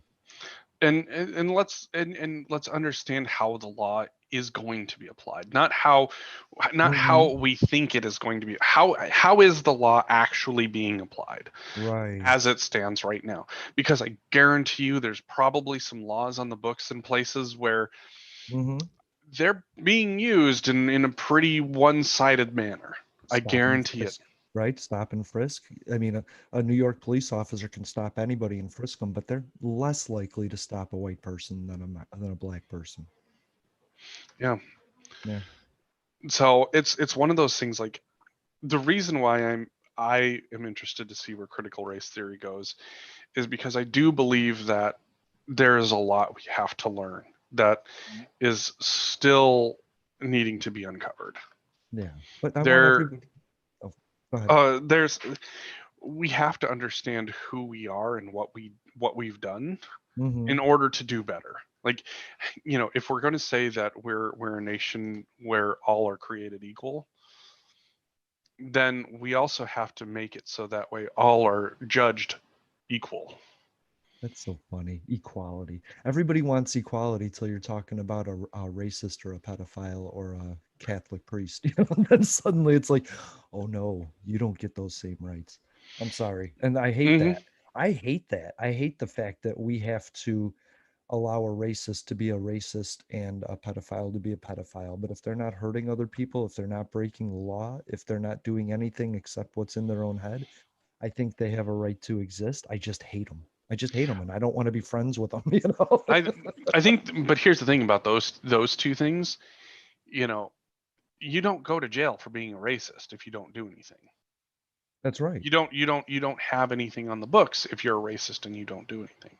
That's However, right. if you're a pedophile and you try to get help for being a pedophile, Hmm. you're a sex offender whether you've done anything or not. Exactly. Exactly. Good point. Good And point. so and so that in and of itself is a whole different set of problems of that that's another topic, and I would argue one that Debbie is far more versed on than I am. All right. I did have a topic for her as well about passive aggressive people. Oh yeah. So But here's my point. Everybody does this. If you're sitting around with your friends drinking, talking about the tractor, if you're talking about the way people are, why Johnny's Johnny, why Sally's Sally, you're having this critical theory discussion. It's just these people that are in legal circles are having them on legal matters. You know, mm-hmm, just like we are having these discussions here. What we do is critical theory thinking. It's mm-hmm. just it's in a different way than other people. You know what I mean? I don't know Yeah. how you turn off your brain and say, I don't want to think about that. You don't have to think about it all the time, but you have to know that you're not being blamed for it. It's just a thought people are having. We have thoughts about Pluto. We have thoughts about the grass. You know what I mean? We have thoughts Mm-hmm. about everything. Somebody's having a thought about race in systemic government. Right. It's not Yeah, a difference. and that's just it is that even if you want to be a bit selfish and say, how could this law affect me? Hmm. Okay, let's say that there is a law that tends to be racist towards black people. What happens if you marry a person of color and have a kid? Now that kid is susceptible to that law. Your spouse is susceptible to that law. Yeah. It shouldn't take that level of thinking to say, you know what, this is probably a problem. You Right. should be able to pull it back and be like, this is a problem because it, even though it doesn't affect me, it affects these people. Yes. It, And you anything. shouldn't, it shouldn't, and that's one of those things like, this is something that I've learned from Debbie. Something shouldn't be a problem because it doesn't affect you. That's Something right. should be a problem because it does affect other people and you need to see that. Isn't that interesting? People don't understand until it affects them directly. They don't Yeah. understand that, like, having 45 million angry black people in and around your communities is affecting you negatively, and that you could fix that so that everybody's happy and you don't have to deal with these thoughts ever again because Hmm. everybody is equal. Hmm. And how do you take the systems that exist and make them equal so that way if it Mhm. ever could apply to you, it's going to apply to you equally. Well, that's going to take thought. It's going to take Hmm. critical thought. And you're going to have to come up with theories and hypotheses of it. And you're going to have to Hmm. study that stuff. That's called critical race theory. Exactly. So that's just and so that's where this is that Mhm. I could make the argument, like where that guy from Texas says it's based on Marxism. I can make the argument that it's based on capitalism. That the idea that if you examine systems that are disproportionately affecting people, you can create a system that allows for equality of opportunity, something that a capitalist system believes in thoroughly. Right. Oh, So Jeffrey. there is your appeal to emotion because it's it's bullshit. It's examine the systems, be logical about it. Don't try and tie it to something else. Don't try and tell you to, in fact, don't even think about it if it doesn't affect you. Just say, I don't know enough. I don't know enough about it. don't stand in the way of it. So Jeffrey, 25 Yeah. states are moving to end the unemployment, the Hmm. federal unemployment, because they feel that they're paying people to stay home and not work. Hmm. And other people are saying, well, gee, maybe if you paid us a better wage and gave us a better, safer, non-COVID filled work environment, we would come back to work. So Hmm. do you think people are being paid to stay at home, or do you think they're honestly not being paid enough to work? Yes and yes.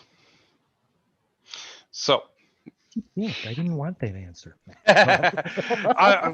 look, you're talking to an academic, so the Yeah. answer is always going to be yes and yes in a lot of Yeah. cases. And you're being asked questions by somebody that wouldn't ask if he didn't know the answer. So so here you go. Are people just staying home and getting paid to stay at home because they don't want to work? Yes. Hmm. To say that that's not happening is absolutely not reality. Because let's be real honest. If your choice was not work, not do anything, and get paid $15 an hour to not do anything, who the fuck is going to want to choose otherwise? Right. Like, I don't know anybody that's going to want to make that choice to be like, well, I could go back to work and make $15 an hour, or I could do nothing and make $15 an hour. Right. I mean, you don't that it doesn't take a kid to figure that out. If you told them that they had to do their laundry and they could get a candy bar, or they could just do nothing and get a candy bar, what do you think a kid's gonna pick? I want the candy bar now. I always want a candy bar, but I'm a fat kid, so Could I get the candy bar, then do my laundry and get another candy bar? well, that's always the hope, but Yeah. that's unfortunately not the world we live in. But are there people that are making more money by staying home than by being out in the workforce? Hmm. Also, yes, absolutely. And when you look at it, I would say that, one of your biggest issues, one of your biggest areas is wait staff, because when you look at how wait staff get paid, it's so weird across the Right. board. In some states, they can pay as low as $2.15 an hour Yep. because you can make up to you the federal minimum wage in your tips. But what most people don't realize is that if you don't make that up in your tips, supposedly your employer is supposed to be making up the rest of that, so that way you do make federal minimum wage, 7.26 an hour. 725. 7.25 an hour. Which, wow, well, let's talk about that for a minute, because realistically, the state minimum, a lot of states minimum wages are higher than the federal minimum wage. Right. So there's And that. it, like In we which talked. case, it's like if if you're going to set the federal minimum wage and it's going to be below every state, what's the point of setting a federal minimum wage? Which is below the poverty line, by the way, the federal Yeah. minimum wage. In which case, it's like, is the minimum, should the minimum wage match the poverty line? And we've kind of talked about this. It's like, well, Right. if we match it to the poverty line, but then you got all these other people who are functionally poor, it's like, well, if then it's, what is the poverty line? What is actually the poverty line? Right. We've made these weird distinctions, but rolling back. Rolling So back, please. rolling back. So the question becomes, what does that look like for employers? Right now, it is literally the employees market. I've Hmm. been telling people as much as I can, it's like, right now, before all of these states open up, like, this is your time to apply for jobs that you might not Right. necessarily think that you would qualify for. Like, you don't have to have 100% of the overlay. Right. Like, you might be 75, 80% of the way there, and might be better qualified for that position because they can't find anybody. They're It's like, willing to this is train your you. Right. yeah, exactly. And so this is your chance to, like, get into new places, get into new work, Hmm. and change your life up a bit. Like, because I guarantee you that by the time July 31st runs around, this isn't going to look like this. That's my bet. Right. Especially if people are getting kicked off of their unemployment in half the states in the country. Yeah, and so in those states, it's like, if you're worried about it, like, try and find jobs that are going to be paying you 16, 17, $18 an hour, Mhm. $20 an hour, and go apply for them, Yeah. knowing that places are hurting right now, because this would be your chance to, like, actually move up. But it's not like these governors are saying, "Oh shoot, we can't find employees. Let's raise our minimum wage." They're saying, "Oh no, let's keep the minimum wage lower. Let's just force them back to work." Hmm. So and so that's just it, is that like employers have been raising their wages to try and entice people. It's just that, Mm-hmm. Yeah. whether or not they're meeting that minimum standard is a whole nother discussion, which some are, some aren't. They don't want to over deliver. They're like, here's $11. Here, oh, here's 11.05. Maybe 11 Maybe and a 12, quarter. They're 12. like, and then they're finding people to come in, but people are leaving just as fast. And I don't know if we should tie it in. I just heard a story that says the average Amazon employee lasts 3 minutes, that they overturn their entire workforce once to twice a year, that they need an average of 10 million people to apply for jobs just to keep this going, That and doesn't surprise me. that they're running out of people. I know a few people that have worked for Amazon, and Hmm. like like I think we've talked about, they make it about 2 years to get to their bonus, and then they fuck right off with themselves. Right. So that doesn't surprise me. And in all honesty, like there's a lot of those positions where by the time Amazon figures out how to automate it, those positions are going to be eliminated anyways. Right. Agree. But there's a lot of things that they're not going to be able to eliminate, and that turnover is still going to be a dog.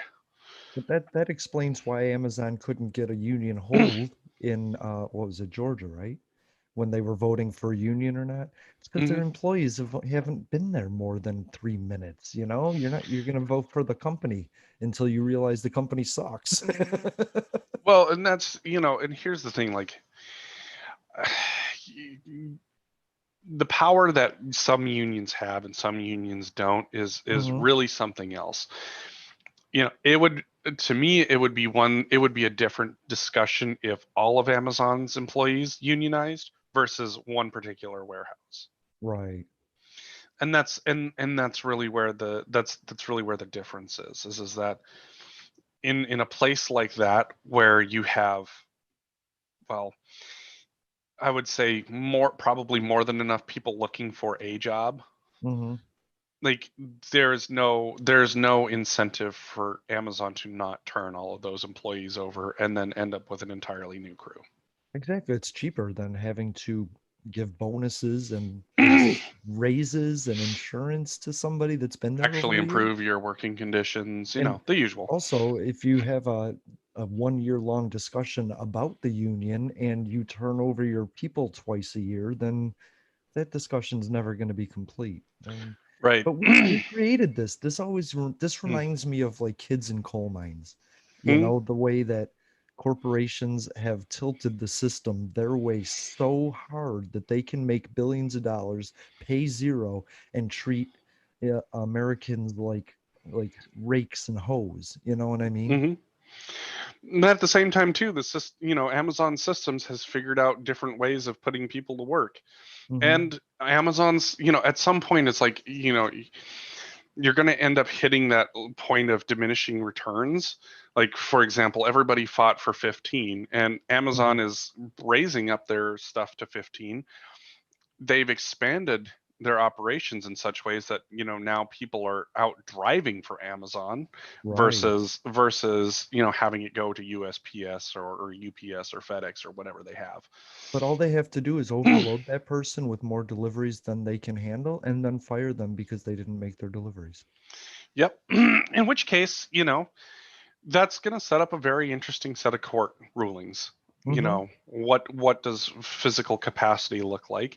Yeah. And here's the thing, is like we've we've we've used unions to be able to settle that in the past, Right. And and arbitration. at some point it's going to get to where we're going to use actual law in order to determine that. And Good. if Amazon has half a brain about them, they don't want to get it to that point. It's like, yeah, don't Right. get me wrong, you want to expend as little money as possible. So the Yeah. question is what does that minimum expenditure look like? Fix it before someone fixes it for you. Exactly. Yeah. And so if they are really looking into this, they'll figure it out faster than they won't. Yeah, because at some point the balloon is going to burst on this corporate whatever they're doing. I don't know how to call it anything other than raping the land for as many profits as Right. possible.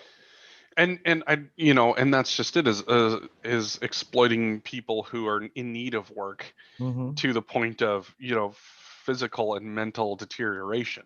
Exactly. It's like one of the things that, as a data person, what I can see happening is, Amazon making the data point that, oh yeah, our delivery driver should be able to do X, Y, and Z, and then have that same data take the actuals and say, well, by your own data, that's not possible.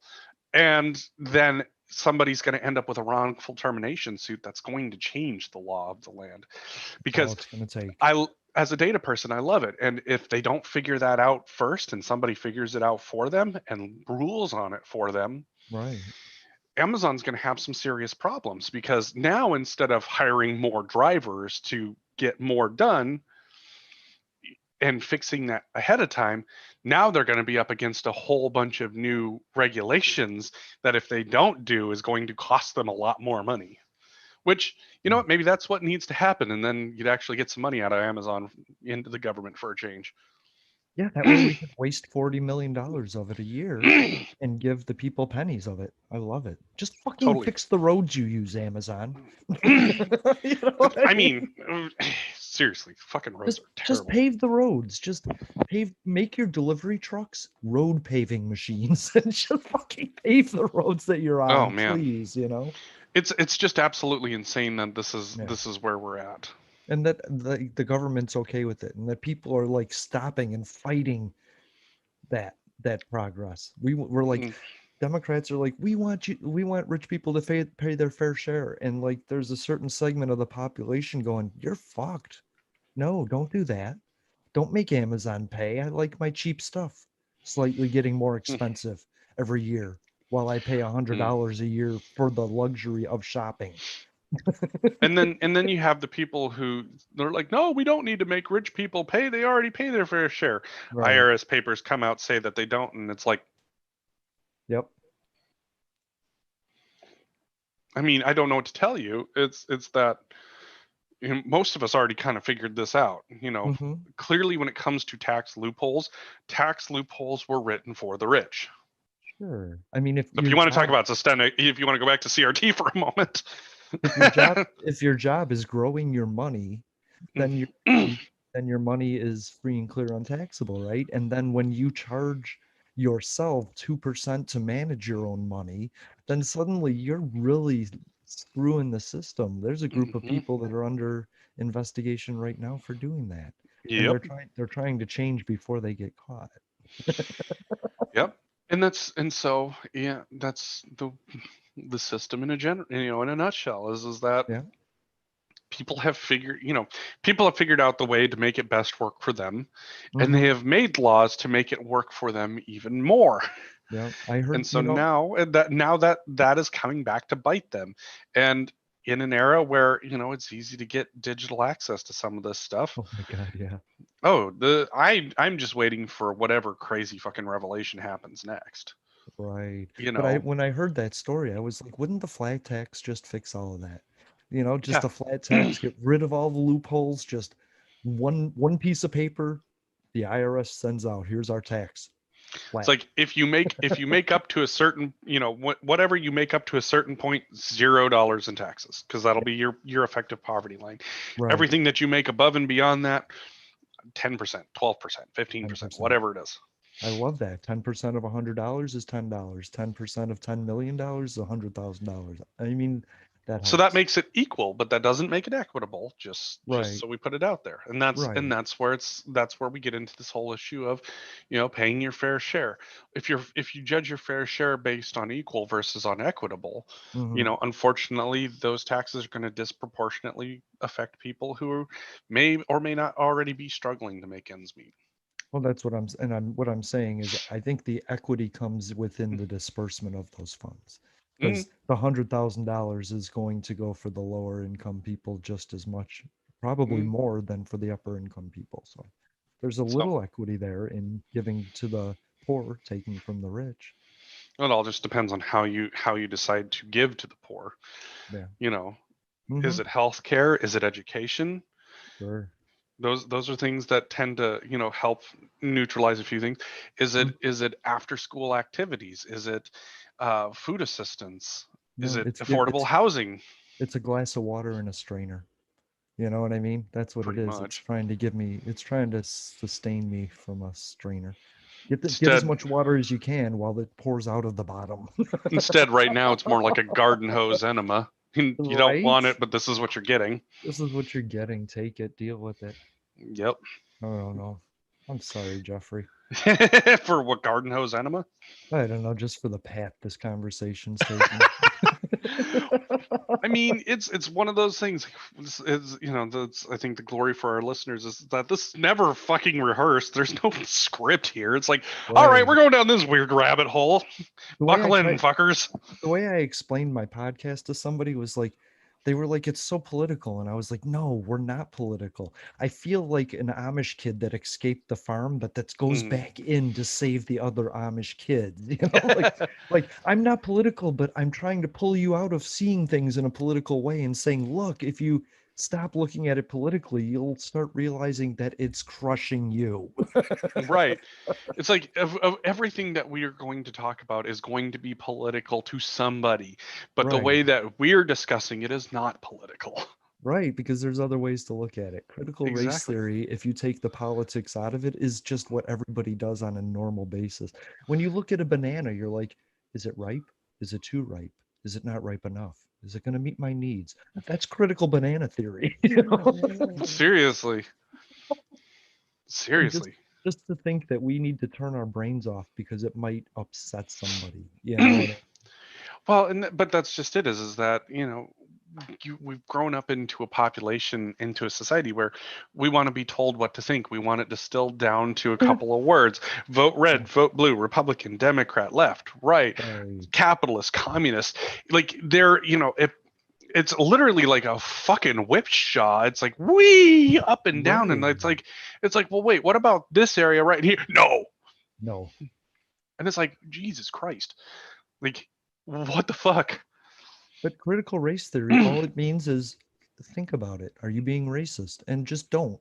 Like you don't have to support black people if you're racist. Just don't hurt them. Just stay out of their way. Just stay out of their lives. They don't need to know you exist, right?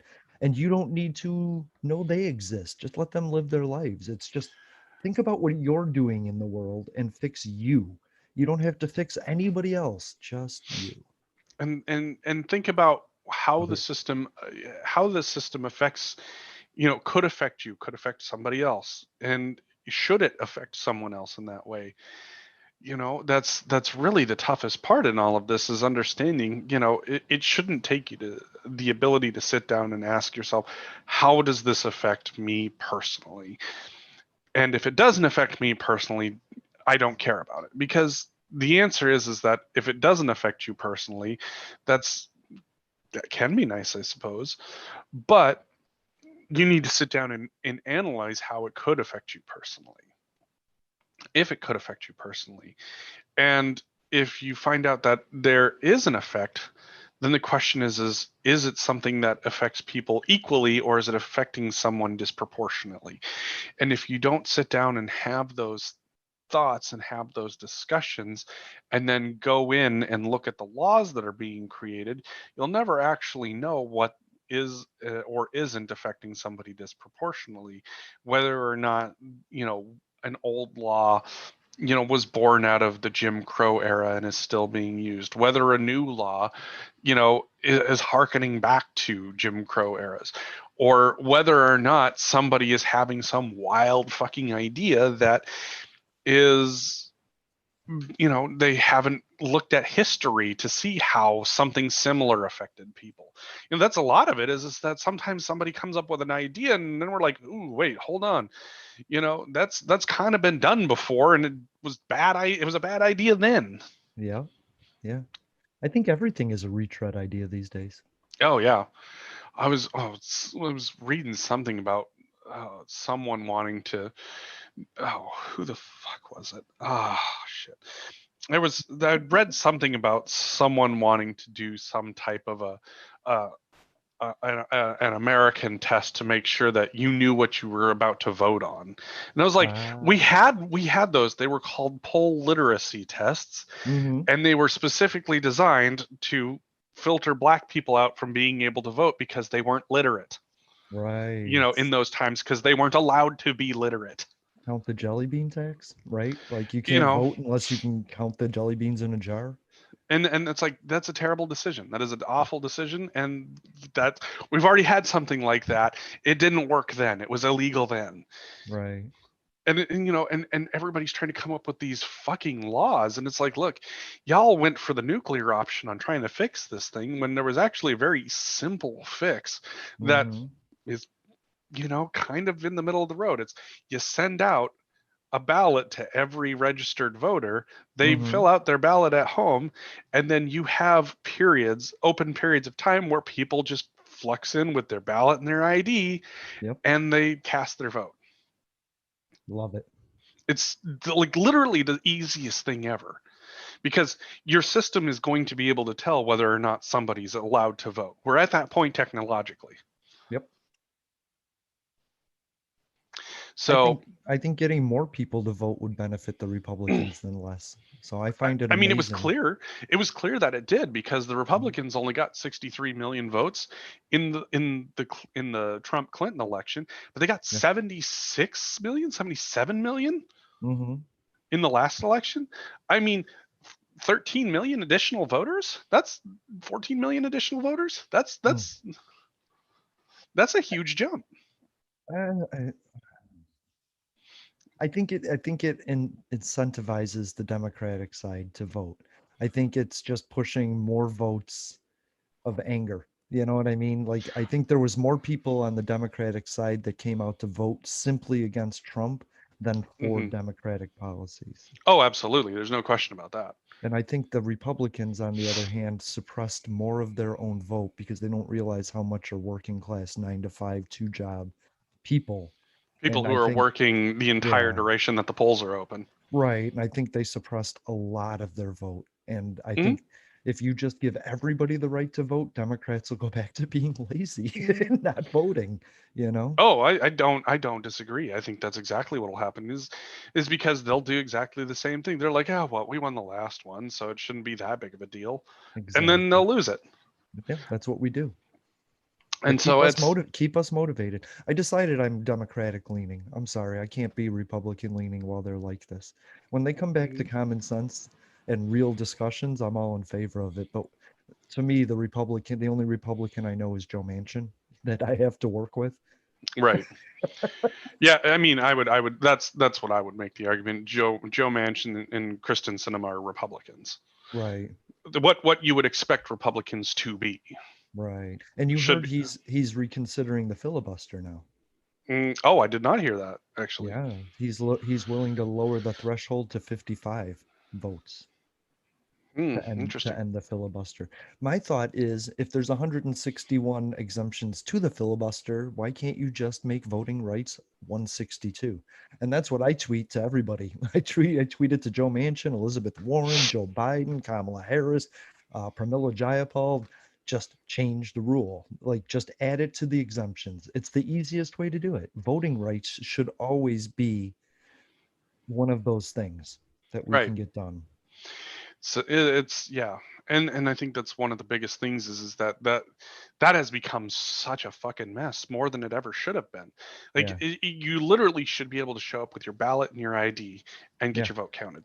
That's right. Is you know as long as your voting rights are intact. Whether or not your voting rights are intact, that's another discussion. Yeah, exactly. Because as long as $100 is worth more than one vote, we're screwed. Hmm. Coke, the Coke industry will just donate $1 million to Joe Manchin and get him to not support the filibuster. But then when it comes out that they gave him money, then he's going to be like, "Ooh, I'm for the filibuster change." So, Right. it's so weird. Politics is so weird. We need to get rid of people like this. Did you see the guy wouldn't shake a Capitol police officer's hand? He ran away from him. Hmm. It's just, I think it was Andy Clyde, something like I that. forget who it was, but He's a, yeah, I saw it. I don't, I saw it. I don't understand. I didn't even want to end on that. It's just like, It's that's one of those things. It's like I don't. That's just pure garbage, is what it is. And right. if you sit there, you sat there and you yelled "Blue Lives Matter" and then you pulled that shit. Yeah, I'm sorry. I know what it was. I know Right. what it was. So here's a great question for you. Ooh, what do we got? Give me a movie that you just can't watch.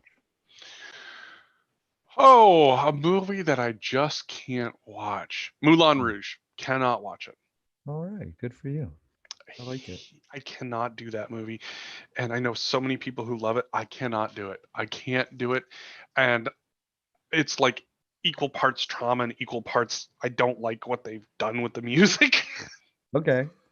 And so like it's just I can't do it. I Okay. hate that movie with a passion and I can't do it. Fair It's like enough. I have no problem leaving the house if that's going to come on. It's like, what? You need me to run? Yeah. It's like, oh, look at the time. I need to go get a carton of milk and a pack of smokes. But you Yeah. don't smoke. Bye. Bye. Yeah, no. I feel that way about most Robin Williams movies. Mm. I don't know why. I like Robin Williams as a person, just not as an actor. I liked him as a comedian, just not as a actor. Oh, his stuff as a comedian versus his stuff as an actor are just like Hmm. Right. mostly complete. I would argue that there were very few times that the two ever crossed over, and Death to Smoochie is one of them. Oh, okay. Death to Smoochie is fucking hysterical. I like that. And Because I would say usually, that that's where Robin Williams the comedian met Robin Williams the actor and said, "Fuck you, I'm Robin Williams the comedian now." I'm gonna have to watch that then because I do have a lot of respect for him. I just never liked. I don't. It's not that his acting; it's the roles that he's offered. They were like, we need a Robin Williams role. Like I don't like Tom Hanks, not because Tom Hanks is an asshole, but because the roles he gets. Like Mm, any average white man with any acting skills can do any Tom Hanks movie. That's the yeah, way I felt about Robin Williams movies. It's like you're taking this awesome thing and just putting it as he's a placeholder, yep. like don't be funny, just be this quirky whatever Robin Williams guy. Nope. Death to Smoochie is, I would say, like that was the first Robin Williams movie where I was like in tears rolling because I had heard Robin Williams comedy Yeah, and I'd seen Robin Williams the family actor and I was like, yeah, how the fuck are these two the same people?